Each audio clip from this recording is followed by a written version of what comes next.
আসসালামু আলাইকুম ওয়া রাহমাতুল্লাহ। দর্শক, আশা করি সবাই আল্লাহর রহমতে ভালো আছেন। আর একটি নতুন ভিডিও নিয়ে আবারও চলে আসলাম আপনাদের মাঝে। আজকের ভিডিওটি স্পেশালি সৌদি প্রবাসীদের জন্য, বিশেষ করে যারা আল রাজি ব্যাংকে অ্যাকাউন্ট খুলতে চাচ্ছেন অথবা খুলতে পারছেন না, তাদের জন্য এই ভিডিওটি খুবই গুরুত্বপূর্ণ। ভিডিওটি সম্পূর্ণ দেখবেন, খুবই গুরুত্বপূর্ণ আলোচনা করব।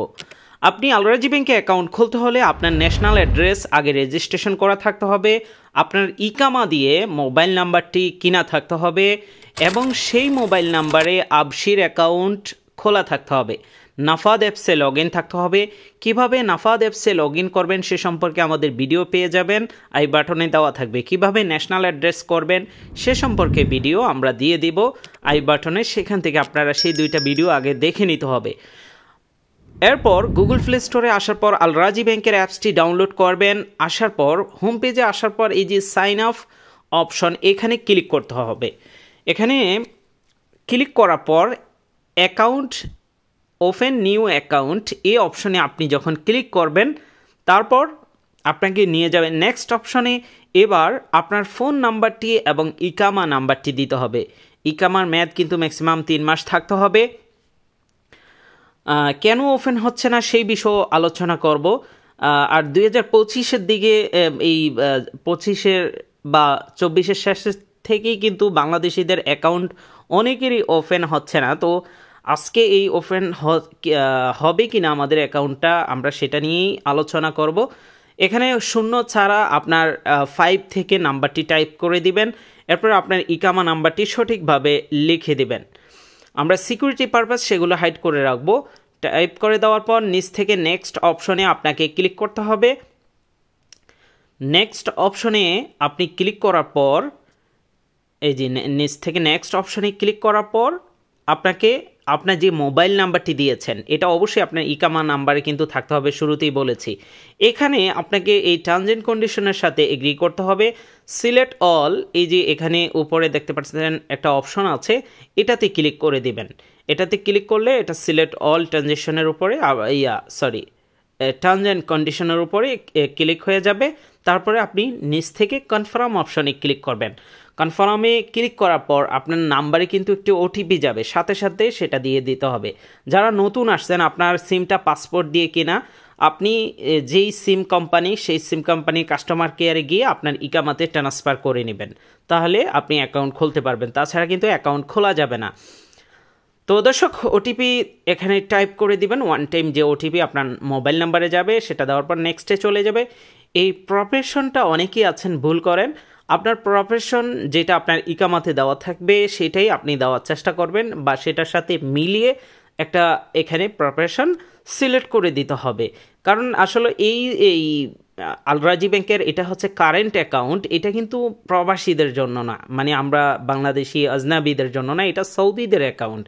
তো এই জন্য সৌদি স্টাইলে এটা করা হয়েছে। আপনার একটা ইমেল দিয়ে দিবেন, এরপর আপনার ইনকাম সোর্স কোথায় থেকে আসে সেটা স্যালারি দিয়ে দিবেন। মান্থলি ইনকাম আমি মনে করি 3000 টাকার। আপনার যদি প্রপার ডকুমেন্ট থাকে তাহলে আপনি বেশি দিতে পারেন, এছাড়া আপনি 2000, 2500, 1500 এরকম দেওয়ার চেষ্টা করবেন। নিচে অ্যাড কোড, এটা অবশ্যই অ্যাড করে নেবেন, এতে আপনারই উপকার হবে।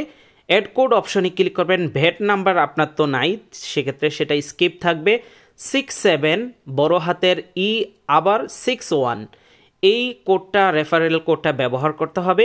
এখানে করলে আপনি 500 মুফাকা পয়েন্ট, মানে 1 রিয়াল, যেটা আবার ইউআরপের মাধ্যমে কনভার্ট করে 1 রিয়াল নিয়ে নিতে পারবেন। তো নিচ থেকে নেক্সট অপশনে ক্লিক করবেন। এবার নাফাদ অ্যাপসটা শুরুতেই বলেছিলাম, নাফাদ অ্যাপসে লগ ইন থাকতে হবে। কীভাবে অ্যাক্সেস দিতে হয় সেই ভিডিওতে আমরা দেখিয়ে দিয়েছি। যারা নতুন আছেন, নাফাদের অ্যাক্সেস দিতে জানেন না, তারা সেই ভিডিওটা অবশ্যই আগে দেখবেন। এই নাফাদ অ্যাপস এই অপশনে আপনি যখন ক্লিক করবেন, এখানে একটি দেখতে পাচ্ছেন নাম্বার শো হবে। এটা আপনার ক্ষেত্রে ভিন্ন হবে। তো এই নাম্বারটা সেম যখন নাফাদ অ্যাপসে প্রবেশ করবেন, সেখানেও এই 3টা নাম্বার দেওয়া থাকবে। তখন আপনি এখানের যে নাম্বারটি আছে ওই নাম্বারের উপরে ক্লিক করবেন, তারপর আপনার নাফাদের পাসওয়ার্ড দিবেন 6 সংখ্যার। এরপর আপনার পিকচার নেবে, পিকচার নেওয়ার পর অটোমেটিকভাবে সেটা সাকসেসফুলভাবে হওয়ার পর আপনি আবারও আল রাজি অ্যাপসে আসার পর এটা নেক্সট অপশনে আপনাকে ভেরিফাই করে কিন্তু নেক্সট অপশনে আপনাকে নিয়ে যাবে। এখন বলে রাখছি, বাংলাদেশে আমরা কি করি যখন ছোট থাকি, এজন্য আপনার ছেলে মেয়ে হইলে নামটা সঠিকভাবে লেখার চেষ্টা করবেন। একেবারে যখনই জন্ম নিবন্ধন বানান আপনি চেষ্টা করবেন, কারণ এটা ভবিষ্যতে বিদেশে আসলে কিন্তু কাজে লাগবে। আমরা কি করি, এক নাম রাখি, এক নামে কখনোই রাখবেন না, অথবা নামটা সঠিকভাবে তার ফুল নাম, যেমন সৌদি আরবের স্টাইলে কিন্তু এখানে দেখেন এই ফর্মটা আসছে, প্রথমে আপনার নিজের নাম, এরপরে আপনার বাবার নাম, এরপরে আপনার দাদার নাম, এরপরে ফ্যামিলি নাম। এখন এখানে দেখেন আবশির কিন্তু আমাদের এটা, কারণ তার ইকামাতে কিন্তু এই নামটা সঠিকভাবে দেওয়া ছিল না যখন ইকামা বানিয়েছে, কারণ অনেক কফিলরাই আছে তারা তাদের স্টাইলে বোঝে, আমাদের স্টাইলে কিন্তু বোঝে না।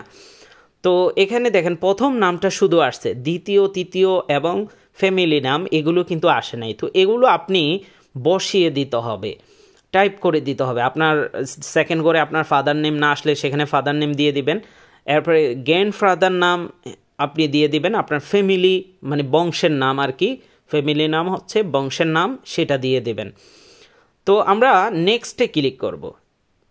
এগুলো সম্পূর্ণ ফিল আপ করার পর নেক্সটে এখানে দেখেন যারটা ইয়ে করছি তারটা এখানে আলিফ দিয়ে রাখছে ফ্যামিলি নামে, গ্র্যান্ডফাদারে তার হাসান নামটা দিয়ে রাখছে, উপরে ফার্স্ট নেমে ফাত দিয়ে রাখছে, ইফাত হবে। তো এটা আসলে ওই যে কর্মকর্তা যখন ইকামা বানিয়েছিল ওই যেভাবে টাইপ করছে ওইভাবেই, এটা আপনি যদি এডিট করতে পারেন আপনার কফিল বা কোম্পানির মাধ্যমে সেটা করে নেবেন, সেটা বেটার হবে। আর না হয় এভাবে থাকলে বর্তমানে কিন্তু এই জন্যই বাংলাদেশিদের অ্যাকাউন্টগুলো হচ্ছে না, এই শুধুমাত্র নামের সমস্যার কারণে। তারপর আমরা চেষ্টা করতেছি ওইভাবেই দেওয়ার, যেভাবে আরবিটা আছে ওই আরবির সেমে, যেমন আলিফের জায়গায় এ দিয়ে দিলাম, আর হাসান জায়গায় হাসান দিয়ে দিলাম গ্র্যান্ডফাদার হিসাবে, আর ফাদার নেম যতক্ষণ দেওয়া ছিল না আমরা জাস্ট একটা দিয়ে দিচ্ছি, আপনি আপনারটা সঠিকভাবে আপনার ফাদার নেম দিয়ে দিবেন। নেক্সট অপশানে ক্লিক করবেন। এবার আপনার পাসপোর্ট বানানোর সময় যদি আপনি মেরিট দিয়ে থাকেন তো মেরিট থাকবে আপনার ইকামাতেও, আপনার যদি সিঙ্গেল দেওয়া থাকে সিঙ্গেল, ইকামাতেও সিঙ্গেল দেওয়া থাকবে। পরবর্তীতে আপনি বিবাহ করেন বা যেটাই করেন সেটা না, আপনার পাসপোর্টের বা ইকামার স্ট্যাটাস যেটা থাকবে সেটাই এখানে সিলেক্ট করে দিবেন। তো যাই হোক আমরা সেটা সিলেক্ট করে নেক্সট অপশনে আমরা ক্লিক করব। এইবার আপনাকে আপনার কোথায় জন্মগ্রহণ করেছেন, তো অবশ্যই আপনি বাংলাদেশে থেকে থাকলে বাংলাদেশে, বা যারা ইন্ডিয়ার বাংলাদেশি আছেন তারা যদি ইন্ডিয়া সিলেক্ট করবেন, যারা বাংলাদেশি আছেন বাংলাদেশ সিলেক্ট করবেন। কোন সিটিতে আপনি জন্মগ্রহণ করেছেন বাংলাদেশের, সে সিটির নামটা এখানে টাইপ করে দিতে হবে। আপনার চট্টগ্রাম, ঢাকা, বরিশাল, রাজশাহী, খুলনা, যেই সিটি হোক যাই হোক, দেওয়ার পর নেক্সট অপশনে ক্লিক করবেন। এটা নো অপশনেই থাকবে, এরকম আসতে পারে, আপনি ওকে দিয়ে আবারও নেক্সট অপশনেই ক্লিক করবেন। এবার এখানে দেখতে পাচ্ছেন ইউজারটা আপনি চাইলে নিজের পছন্দ মতো ক্রিয়েট করে নিতে পারেন, এটা কেটে ইউজার একটা ডিফল্টভাবে আপনার ইকামা নাম্বার থাকবে, এরপরে আপনার পছন্দ মতো আপনি ইউজারও ক্রিয়েট করতে পারবেন। আর যদি না চান ওইটা ওইভাবেই থাকুক। পাসওয়ার্ডটা ক্যাপিটাল লেটার, স্মল লেটার সাথে সংখ্যা সহকারে ম্যাক্সিমাম 8 সংখ্যার হতে হবে, দোনো করে সেম পাসওয়ার্ডটা লিখতে হবে। যদি পাসওয়ার্ড সঠিক থাকে নিচে দেখতে পাচ্ছেন 2টা টিক চিহ্ন উঠবে, ঠিক আছে। আর যদি আপনার পাসওয়ার্ড সঠিকভাবে তাদের রুলস অনুযায়ী না হয় সেটা আসবে না, টিক চিহ্ন আসবে না। তা আসার পর নেক্সটে যাবেন। এবার আপনার ডিজিটাল কার্ডের জন্য একটি পাসওয়ার্ড দিয়ে দিবেন, আপনার পছন্দ অনুযায়ী 4 সংখ্যার যে কোনো একটি পাসওয়ার্ড দিয়ে দিবেন। দেওয়ার পর নেক্সটে আসবে এখানে লেটার, এই অপশনে ক্লিক করবেন। করার পর যদি দেখেন sorry this account opening process not complete online, তাহলে ওই যে আপনার নামের সমস্যার কারণে অনেক সময় এটা হয়ে থাকে, এই জন্য কিছুই করার নাই। আপনি চাইলে 2-1 মাস পর ট্রাই করতে পারেন, অথবা অন্য ব্যাংকে অ্যাকাউন্ট খুলে ব্যবহার করেন, এটাই আমি পরামর্শ দেব। এছাড়া দ্বিতীয় কোনো সেকেন্ড ওয়ে নাই। তো আশা করি আপনারা বিষয়টা বুঝতে পেরেছেন। যারা সৌদি আরবের যে কোনো ব্যাংকে অ্যাকাউন্ট খুলতে চান আমাদের সাথে স্ক্রিনে দেওয়া হোয়াটসঅ্যাপে যোগাযোগ করুন। আর আপনি যদি বাংলাদেশি সিম কার্ড রোমিং চালু করতে চান, বিশেষ করে বিকাশ, নগদ এইসব ব্যবহার করার জন্য, অথবা বাংলাদেশি ব্যাংকিং ওটিপি পাওয়ার জন্য স্ক্রিন সেম নাম্বারে আমাদের সাথে যোগাযোগ করুন। যাদের অলরেডি সিম কার্ড রোমিং চালু আছে, আপনি চাচ্ছেন বাংলাদেশের মতো বিকাশ অ্যাপসটি ব্যবহার করতে, আমাদের সার্ভার নিয়ে বিকাশ অ্যাপস এবং উপায় দুটোটা ব্যবহার করতে পারবেন। আর যারা অল্প পয়সায় কথা বলার জন্য আলাপ, অগ্নিটেল, বিলিয়ন ব্যবহার করতে চান, আমাদের কাছে সার্ভার আছে, সেটাও নিয়ে আপনি অল্প পয়সায় বাংলাদেশে যে কোনো নাম্বারে কথা বলতে পারবেন। আর ভিপিএন ছাড়া যদি আপনি ইউজ করতে চান সেক্ষেত্রে ই সিম গ্লোবাল আছে, সেটা বাংলাদেশি নাম্বারে খোলে আমাদের থেকে রিচার্জ নিতে পারবেন।